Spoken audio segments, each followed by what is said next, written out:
Cars.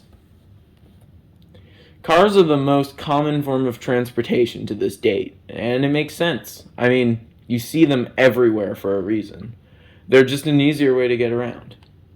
But in 2019, almost 2,400 kids aged 13 to 19 were killed, and 258,000 were treated in the emergency room because of motor vehicle accidents. That's 260,400 teenagers in an accident in just 1 year. That's about 2.5 times the world's largest football stadium full of people. There are several factors that go into teenage driving, one of the more key ones being inexperience. Teens are more likely than older drivers to underestimate or not be able to recognize dangerous situations. Teens are also more likely than adults to make critical decision errors that can lead to serious crashes.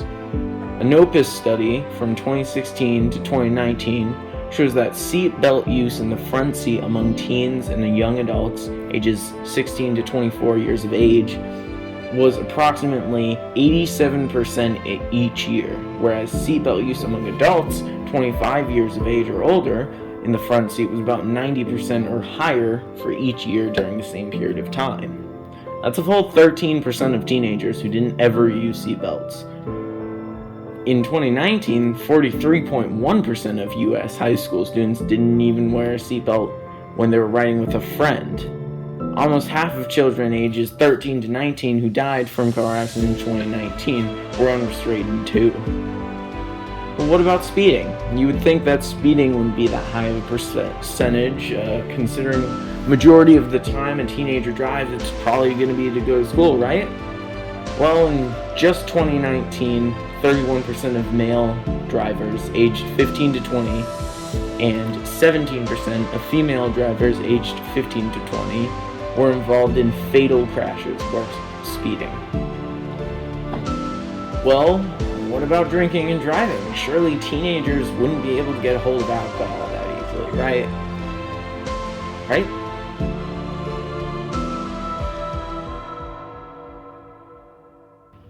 %. In 2019, 60% of drivers aged 15 to 20 who were killed in motor vehicle accidents died because they were drinking and driving whilst not wearing a seatbelt. Like, seriously? Why aren't more people talking about this? Why isn't anyone talking about this? This isn't even the entire world. This is just the US. Kids are dying. These kids are constantly being put behind the wheel without being properly informed of the dangers or the consequences of their actions. These kids are recklessly driving, and these kids are just that, kids. These kids are dying because they didn't know better. It's amazing how many simple things you could do to ensure your safety in case of a car emergency, and yet no teenager really thinks about these things. It's amazing how little a majority of kids 13 to 19 are taught to ensure their safety in a vehicle. When you're on the road, there are a lot of things that can come your way too, like jaywalkers, people cutting you off, people not paying attention, turning without a blinker, the list goes on. But what you have to realize is that you might be making these mistakes too without even realizing. I think what a lot of teens struggle with is the ability to compare their reckless driving with other people's reckless driving. I mean, don't get me wrong, there are some teenagers who drive perfectly fine and might already even know everything about what I'll be talking about later on, but not a lot. So here are some tips and tricks on how to ensure your safety while being a 5-star driver.